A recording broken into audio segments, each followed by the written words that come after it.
between kings and nobles, the strange life of court jesters in the medieval royal courts. That is the story we are telling today. And if you think you already know what a jester was, I promise you, you do not. Not even close. Imagine a man dressed in a costume of clashing colors, bells sewn into every seam, a hat shaped like the ears of a donkey, shoes curling up at the tips like crescent moons. He walks into a room filled with the most powerful people in the known world, kings, dukes, bishops, generals, and he opens his mouth. He says something that would get any other man thrown into a dungeon before the echo of his words even faded from the stone walls.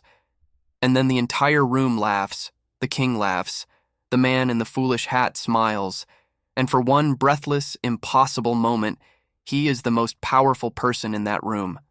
That man was the court jester, and his life was one of the strangest, most dangerous, most misunderstood existences in all of human history. We are going to follow his story today.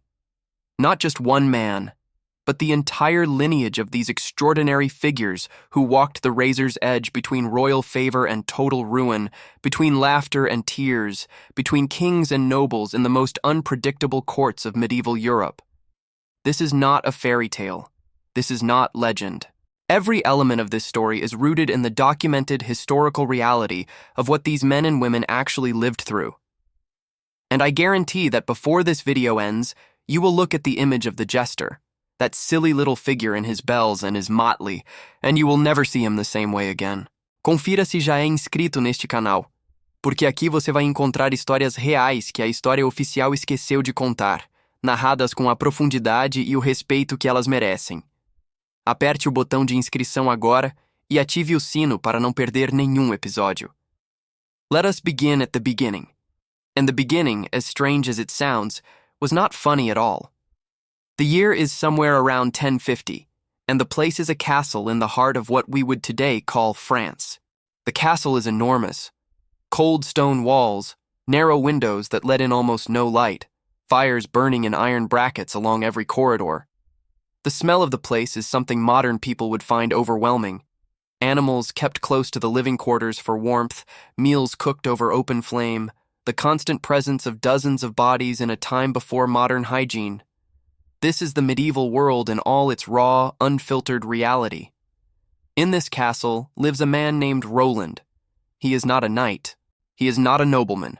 He has no land, no title, no inheritance. What Roland has is something far rarer and far more dangerous in the medieval world. He has a gift for words.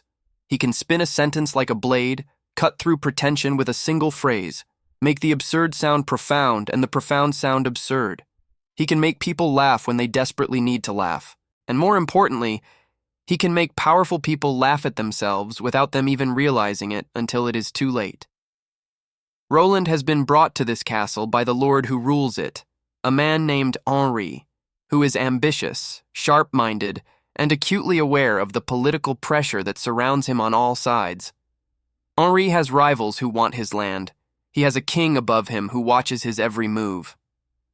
He has vassals beneath him who are always calculating whether loyalty or rebellion serves them better. In this world of constant pressure and political chess, Henri has discovered something invaluable. A man who can make the tension disappear for a few hours, who can lighten the weight that presses down on every inhabitant of that fortress, is worth more than a chest of gold. So Roland is given a room, given food, given clothes, those ridiculous, unmistakable clothes, and given a job. His job is to entertain. But as Roland will quickly discover, entertainment in the medieval court is not a simple thing. It is a performance with life or death consequences, and the audience is the most demanding and unpredictable in the world. The first time Roland performs before Henri and his assembled nobles, he is terrified. Not the kind of vague, manageable fear that people describe when they speak in public today. This is the bone-deep, primal fear of a man who knows that if he misjudges his audience by even a fraction, there will be no second chance. The lords and ladies arranged on their carved wooden seats are bored, which is the most dangerous thing they can be.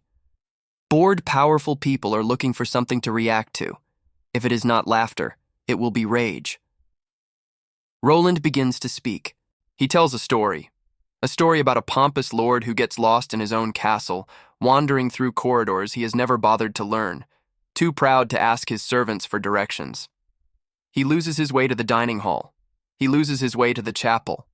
He ends up in the stables, and when he is finally found, he is sitting in a horse's stall, utterly defeated, convinced that even the animals are laughing at him. The room is silent for one terrible moment, and then Henri himself begins to laugh. Not a polite, restrained chuckle, but a real laugh, the kind that shakes your whole body, and the moment the Lord laughs, everyone else laughs. The tension dissolves, the room fills with warmth, and Roland, still standing in the center of that cold stone hall, allows himself to breathe again. He has survived his first night. He has earned his place. And he has learned the first and most fundamental lesson of the court jester's life. The laughter of one powerful person is worth more than the applause of 1,000 ordinary ones. But that laughter can turn to something else in an instant. And the jester never forgets it. Not for a single moment. Over the weeks and months that follow, Roland becomes a fixture of Henri's court. He learns the rhythms of the castle, who is fighting with whom, which alliances are forming and fracturing, which noblemen have secrets they are desperate to keep hidden. He listens more than he speaks, and he watches everything. A jester without intelligence is just a fool. A jester with intelligence is something else entirely. He is an information broker, a social barometer, a mirror that shows the court to itself in a form it can accept because it is wrapped in laughter. The clothes he wears are carefully designed to signal his function. The motley, a patchwork of different colors, often specifically chosen to clash, tells everyone in the room that this man operates outside the normal rules. The bells on his hat and his sleeves announce his presence before he arrives and after he leaves. They are a warning and an invitation simultaneously. The staff he carries, called a marotte, is a small scepter topped with a miniature head wearing its own jester's hat, a doll version of himself, which Roland uses to hold mock conversations, letting the puppet say things that even Roland might hesitate to say directly. These objects are not decorations. They are tools. And like all tools, they have a purpose that goes far beyond what they appear to be. Because here is the truth that most people never learn about the medieval court jester. His real job was not entertainment. Entertainment was the surface, the wrapper around something far more complex and far more necessary. The jester's real job was truth. In a world where telling a powerful man what he did not want to hear could cost you everything, the jester was the one person who could do it. Wrapped in the protection of comedy, shielded by the permission that his ridiculous costume granted him, the jester could say the unsayable. He could point out when a military strategy was deeply flawed. He could highlight the hypocrisy of a religious proclamation. He could remind a king that the people outside the castle walls were starving while the court ate 7-course meals. He could do all of this because everyone in the room could reassure themselves that he was just a fool telling jokes. He was wearing bells on his hat, after all. What could he possibly know? And that, of course, was exactly what the best jesters wanted them to think. Roland understands this instinctively. He did not come to this knowledge through education. He has had almost none. He came to it through a lifetime of watching powerful people interact with the powerless and understanding the invisible architecture that holds those interactions in place. He knows that power needs a release valve. He knows that without him, without someone to say the things no one else will say, the pressure in that castle will build until something far worse than an uncomfortable conversation happens. He thinks about this on a cold January morning as he watches Henri receive a messenger from a neighboring lord. The message is not good news. Henri's face tightens. His hand moves, almost involuntarily, to the hilt of the sword at his belt. The men around him see this and become very still, waiting to see which way this moment will break. Roland steps forward. He strikes a pose of exaggerated contemplation, his finger pressed to his chin, his eyes wide with mock seriousness. He says that he has just received his own message from a very important personage, his stomach, and the message is that it is almost time for lunch, and if lunch does not arrive soon, this particular lord will have a genuine rebellion on his hands, far worse than anything the messenger has brought. The men laugh. Henri, after a half-second of resistance, laughs too. The tension breaks. The moment passes. The crisis, if it was going to be a crisis, dissolves before it has a chance to solidify. Later that evening, Roland finds a moment alone with Henri. Out of his costume, in the plain woolen clothes he wears when the performance is over, Roland is a different man, quieter, more careful, with a watchful intelligence in his eyes that has nothing to do with foolishness. He asks Henri, quietly and directly, what the message said. Henri tells him, it is a dispute over land boundaries, a complex legal and political matter that could easily become violent. Roland listens carefully, asks several very perceptive questions, and then offers a perspective that Henri has not considered. One that involves approaching a third party, a bishop with connections to both families, who might serve as a mediator. It is a genuinely good idea. Henri will use it, and the dispute will be resolved without conflict. No one will ever know that the solution came from the man in the bells. No one is supposed to know.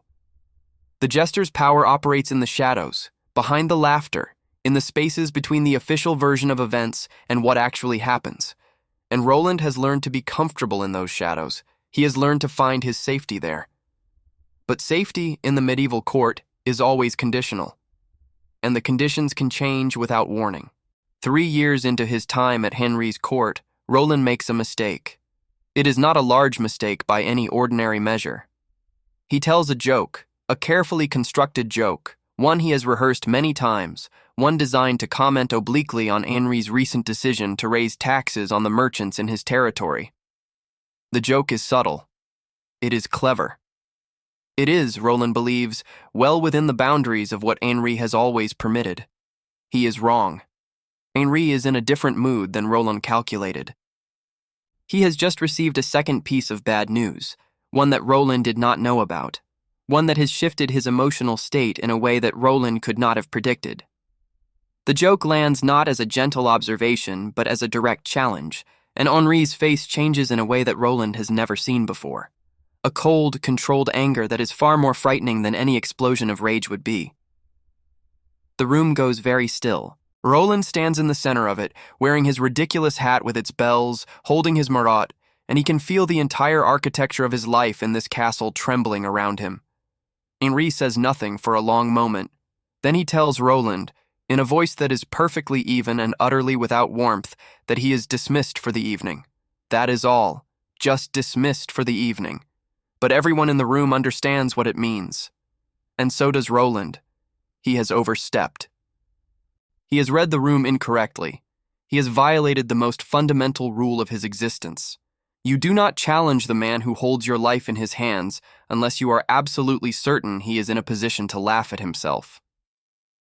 Roland spends that night in his room, which is small and cold and sits in a part of the castle far from the warmth of the great hall.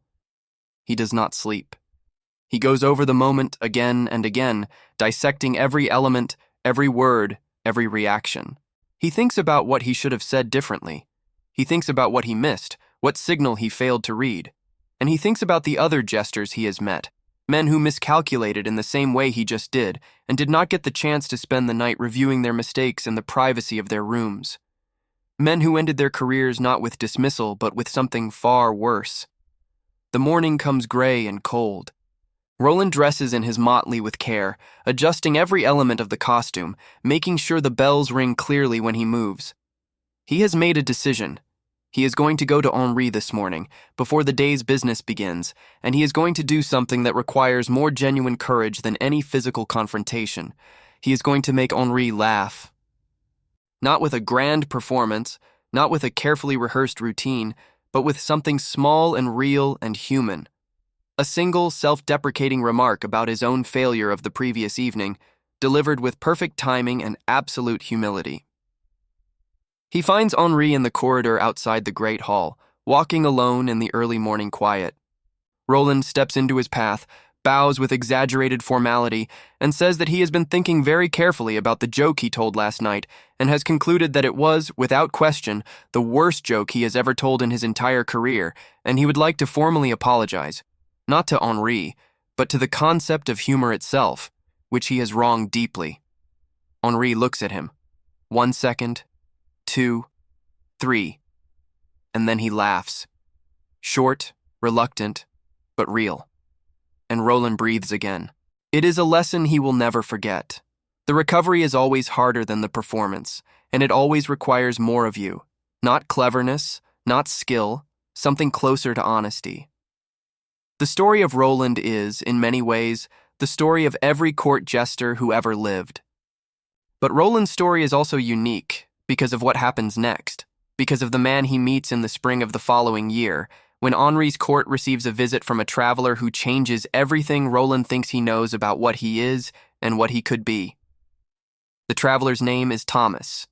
He is a jester too, but not in the way Roland has been trained to understand the role. Thomas comes from a court far to the north, where a different kind of king holds power, a king who uses his jester not just as entertainment, but as something close to a counselor. Thomas has sat in on actual council meetings.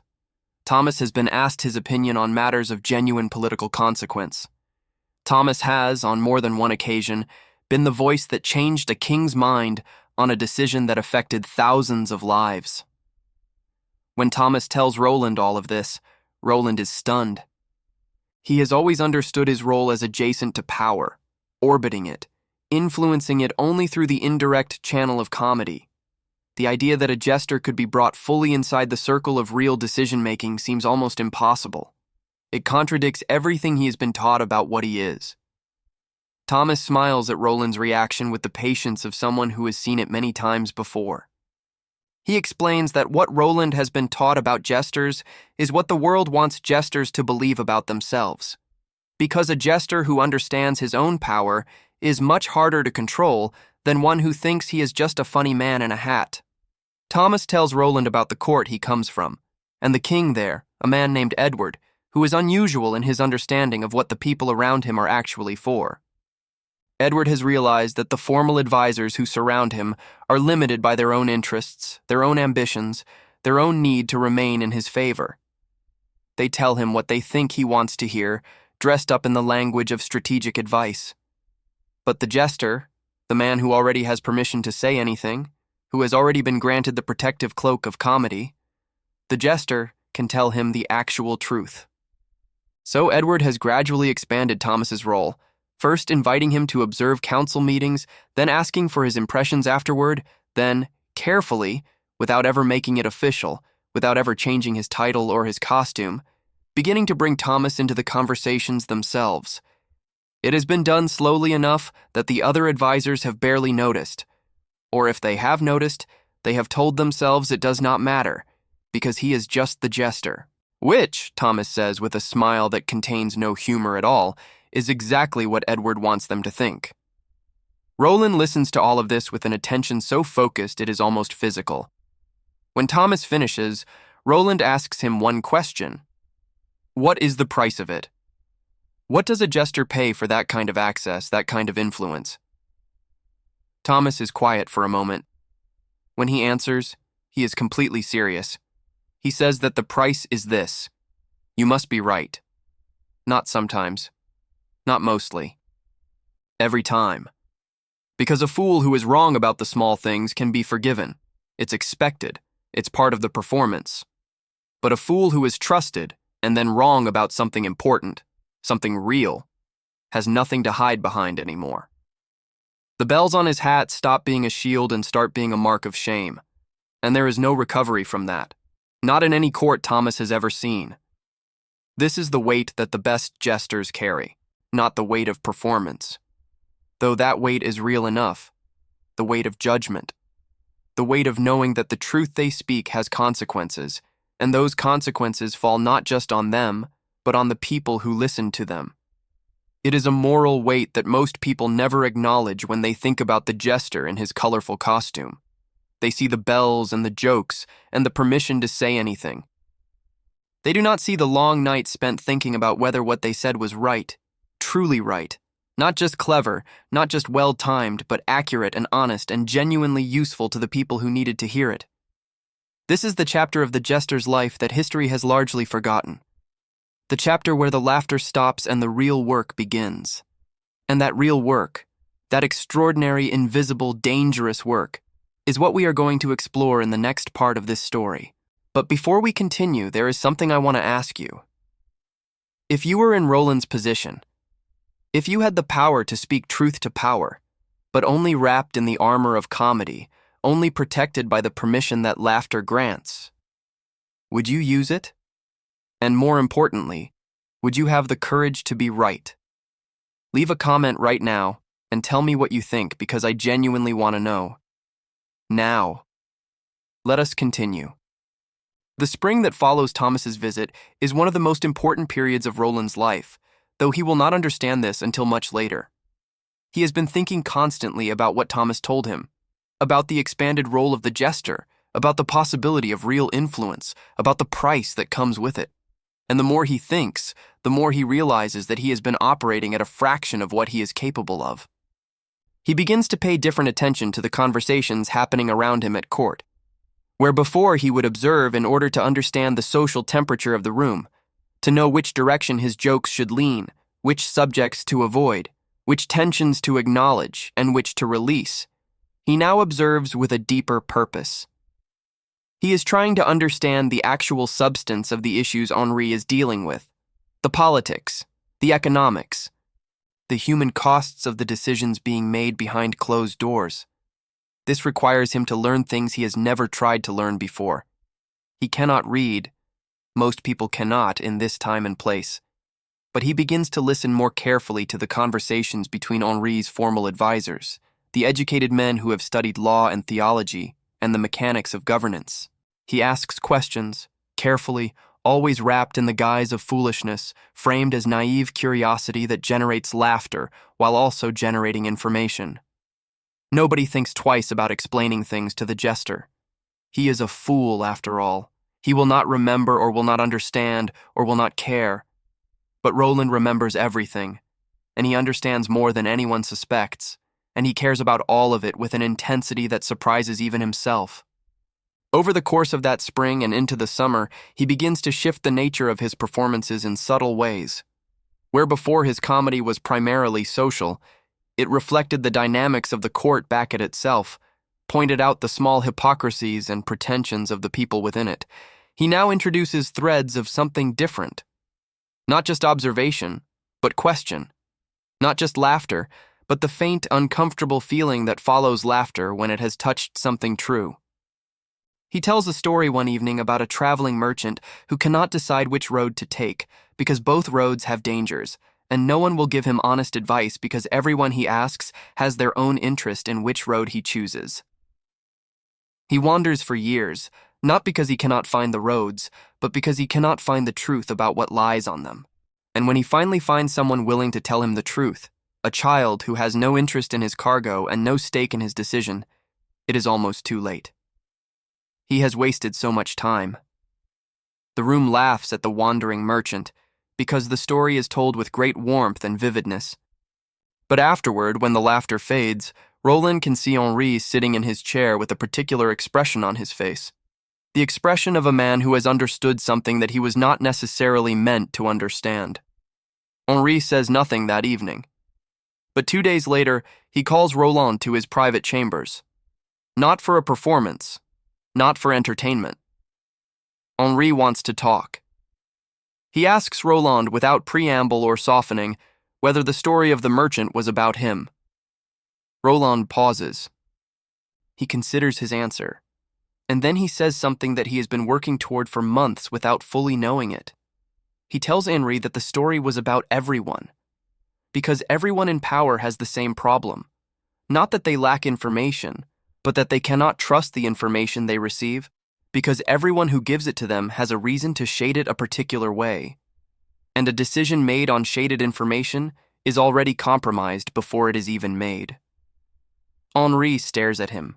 Roland holds the look steady, which takes everything he has. Then Henri asks him what he would do about it, and Roland tells him, carefully, clearly, with none of the comic dressing that normally frames his words. He lays out a practical approach to the problem, a way of structuring the way Henri receives information that reduces the opportunity for any single advisor to shape the picture. It is not revolutionary.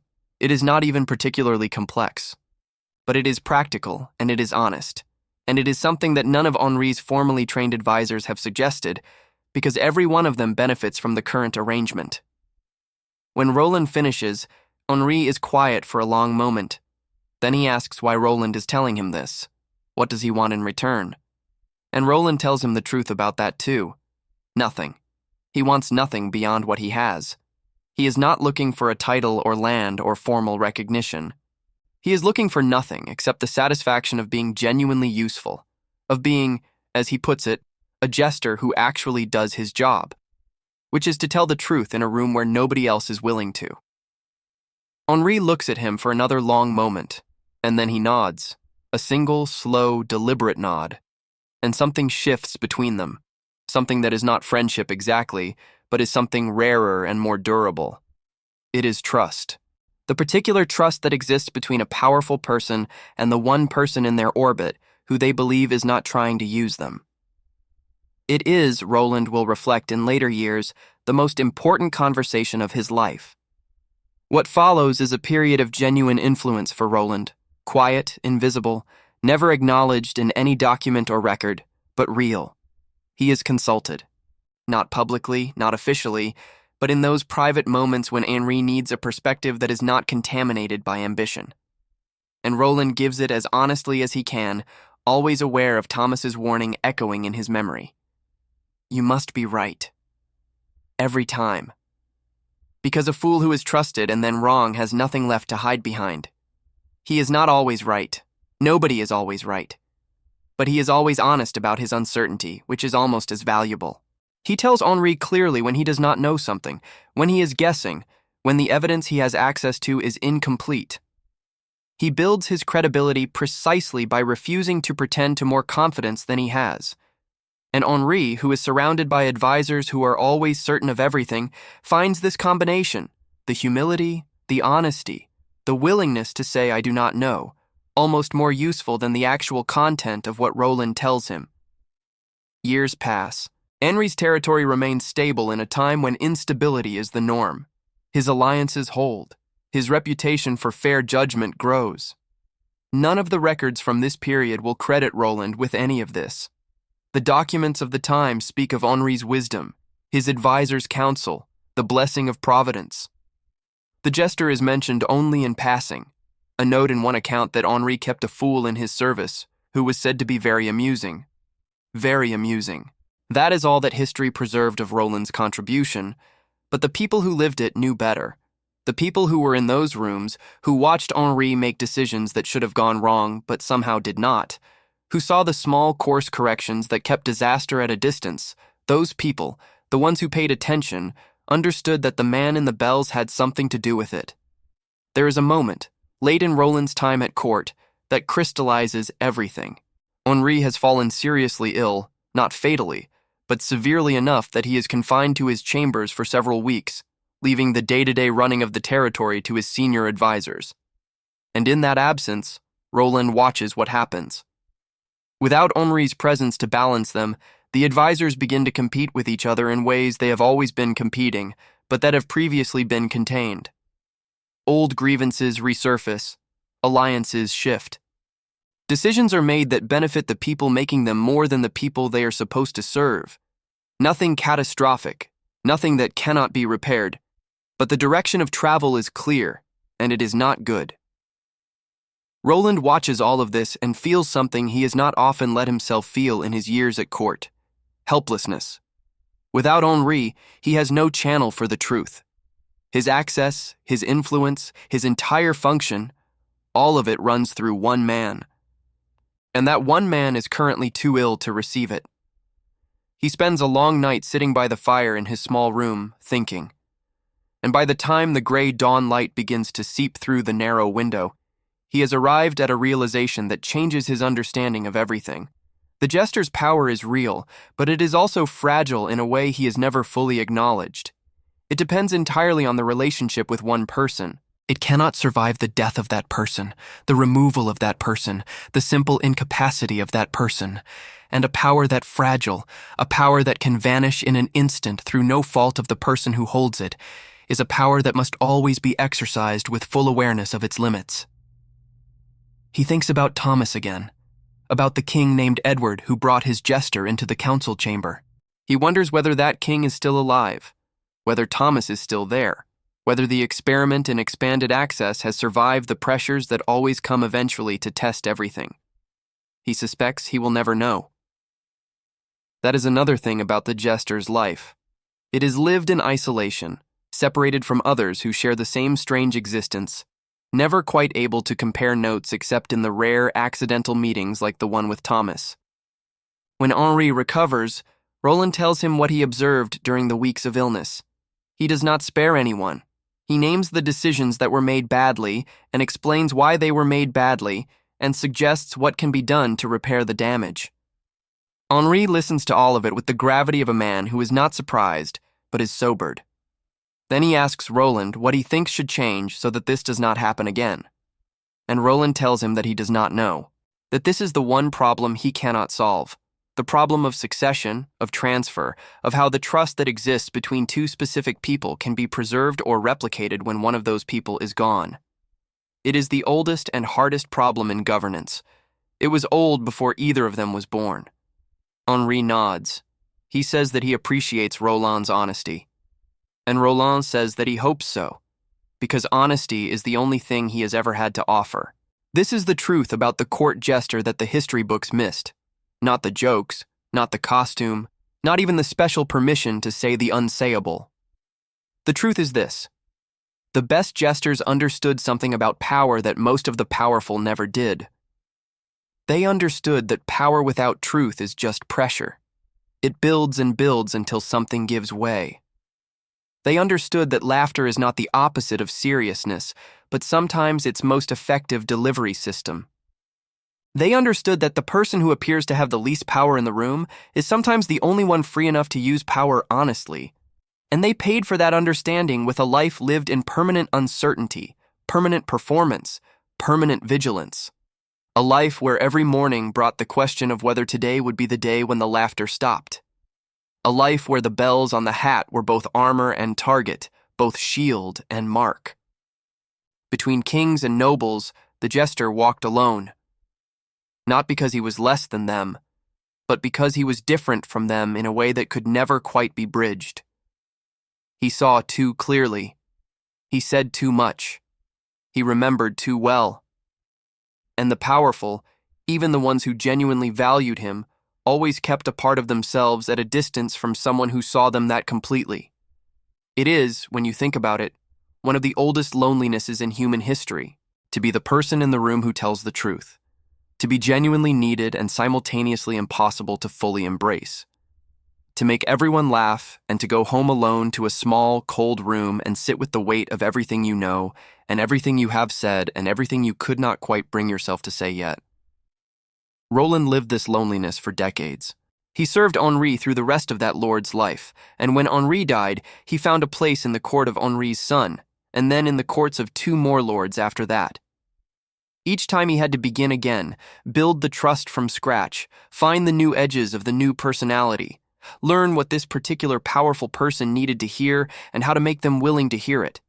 He was never famous. He was never wealthy. He was never recorded in the histories as anything other than a passing footnote, an amusing detail in the margins of more important stories. But the courts he served were, by the measure of their time, somewhat better governed than they might otherwise have been. Somewhat more honest. Somewhat more willing to look at themselves clearly. That is not a small thing. In the medieval world, in those cold stone castles full of ambition and pressure and the constant threat of violence, a leader who could occasionally be persuaded to look at himself honestly was a rare and valuable thing. And the person who made that possible, the man in the bells, the fool with the strange hat, the one everyone laughed at, deserves to be remembered for what he actually was. Not a clown, not a fool, not an entertainer, a truth-teller, in a world that desperately needed one. And now, standing at the end of this story, I want to leave you with a question that has been sitting underneath everything we have talked about today. Because the court jester is not just a historical figure.